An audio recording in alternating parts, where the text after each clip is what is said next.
This photograph is somewhere in Kingsbury, I can't remember where. I think it's the Bodymoor Heath Lake as you go in. It's not the best photo, I've took it straight into the sun, but you do get this nice light effect coming straight down the middle, so which I'll try and make use of. I've got all the usual gear, light red, ultramarine, lemon yellow, Payne's grey, alizarin crimson, raw sienna and all burnt umber. Towel to wipe the brush on, large ache, 3/4 inch flat, number 3 rigger, water jar and 15 by 11 Fabriano watercolour paper weighing £130.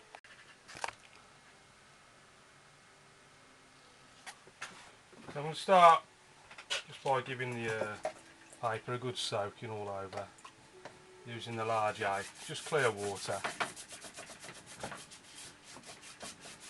A little bit more. Nice and wet, not too wet so it's all dripping down off the bottom of the paper, but just enough so that when I put the colour on, just starting with a bit of raw sienna, and I'm going to go ultramarine and Payne's grey. I'm just going to brush it in from each side.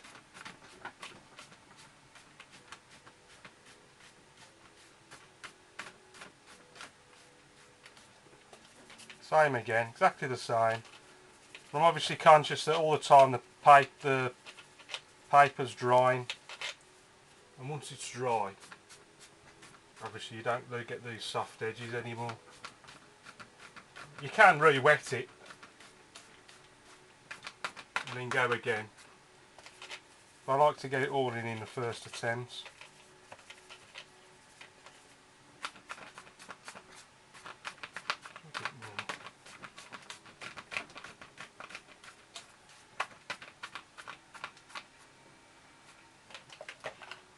Now you can see how the paper's stretched, so I'm just going to pull it taut and refix it on the right hand side with these clips.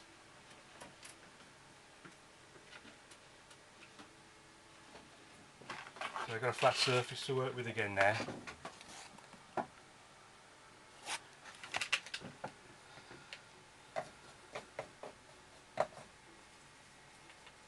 Might just go in quickly. Just another one. Just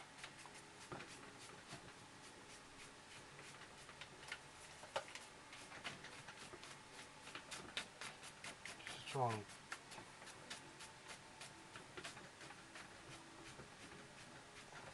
well, that'll do for that. So I'm going to do the distant trees now. So same 3 colours: raw sienna, Payne's grey, ultramarine. Pick your horizon. I generally go about 1/3 of the way up. And you can see how it's dried now because I'm getting sharp edges. And then just work your way across over to the right hand side where it goes off the edge of the paper.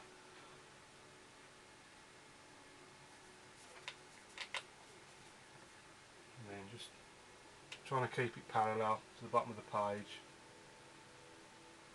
So you don't want it slanting one way or the other, because it just won't look right. Again, I'm just dipping the tips in just to keep that sharp edge with the brush. It's so if you get it too dry, the hairs start fraying all over the place, and it's a nightmare to work with. So that's the most distant trees done.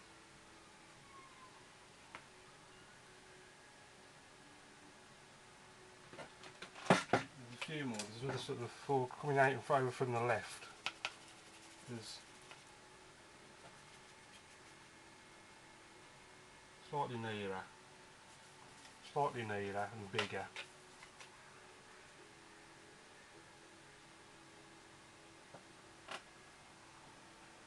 Yeah, I'll do the reflections after. I thought I'd blown it then, but I think I'll get away with it.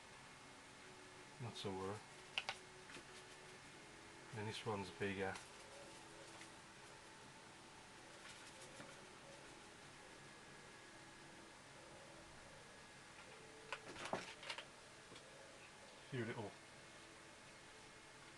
inches and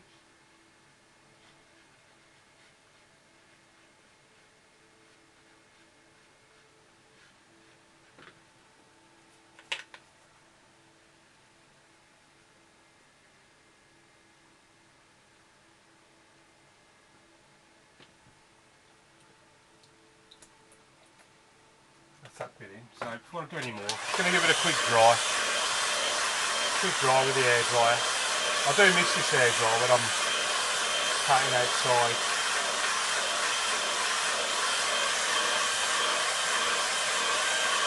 Doesn't just speed up the drying process, but especially if you're doing skies, you often find if you wet it too much, all the paint starts running down. If you've got your dryer, you can stop it before it looks a mess. It's like a safety net, if you like.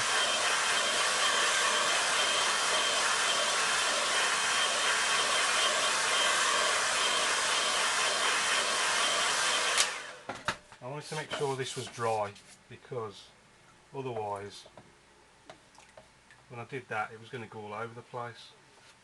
Just clean water, giving it a quick good wet, and then same colours again that you did the distant trees with. Well, we've only used 3 colours basically so far. Just give it a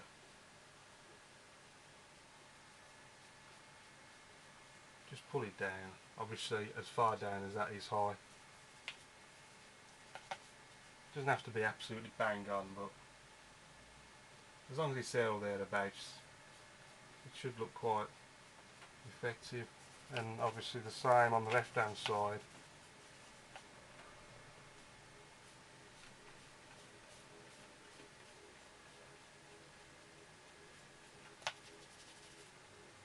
More raw sienna there reflecting that one, and there's one other one up there.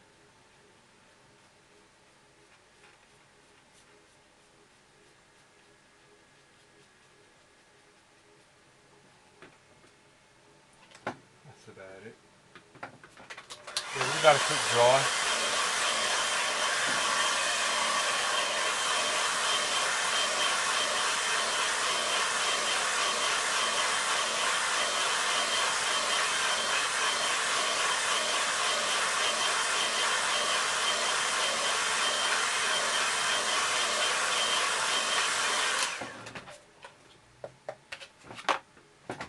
And then once that's dry, just checking the time.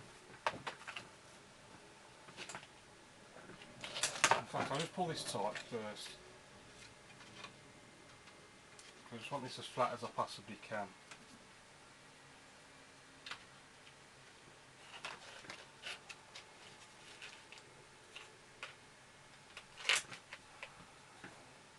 Now to do these foreground trunks. Now this bit can be quite scary if you're quite proud of what you've done so far. This is your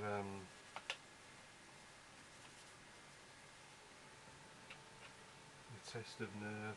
Sort of. This one's going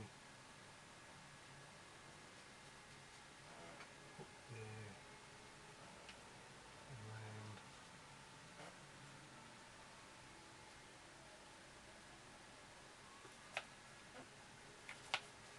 Just mixing the same colours again. There's a bigger one.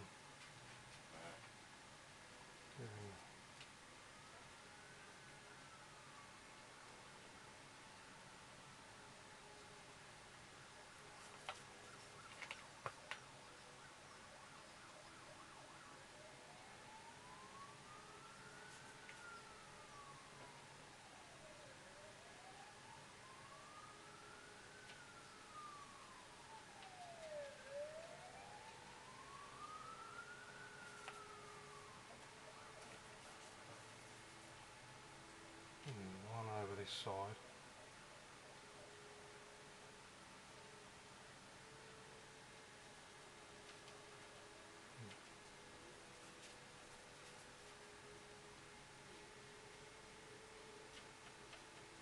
I mean, I'm only using the photograph as a guide, I'm not copying it exactly.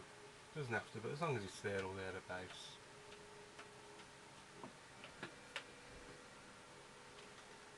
I'll switch to the rigger. Plenty of water.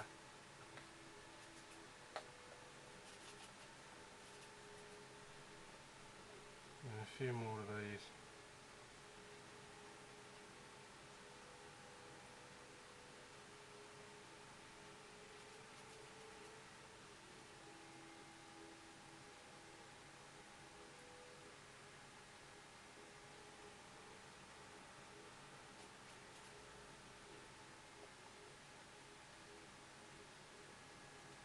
Just going off in all sorts of directions.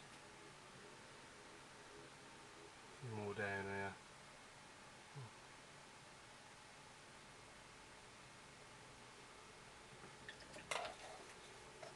And just to finish it off, just dry the brush, scuff all the end up like that, and then just dip into the colours. Fairly dark.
I think that's enough of that. And then all that's left to do is this foreground. And I can see a bit of green in it now. It's a very dark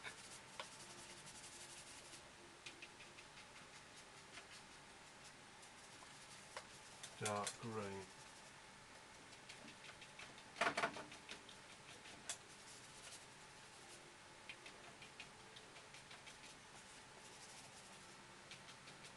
I'm going to go for a bit of red just to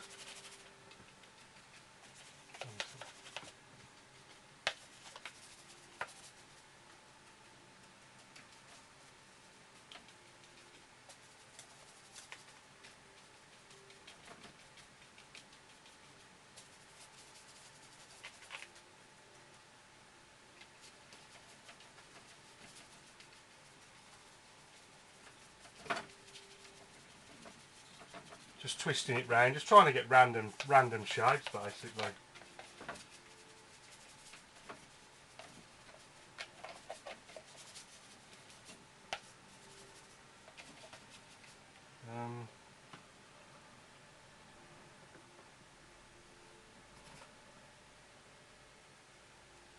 But not in the picture, but maybe a few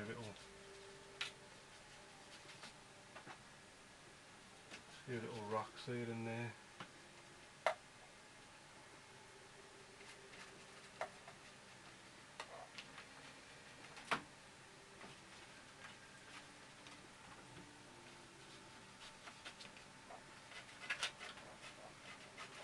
Just trying to scrape out a sort of path. Is that going to work? I don't know. No, I haven't allowed enough for a path really.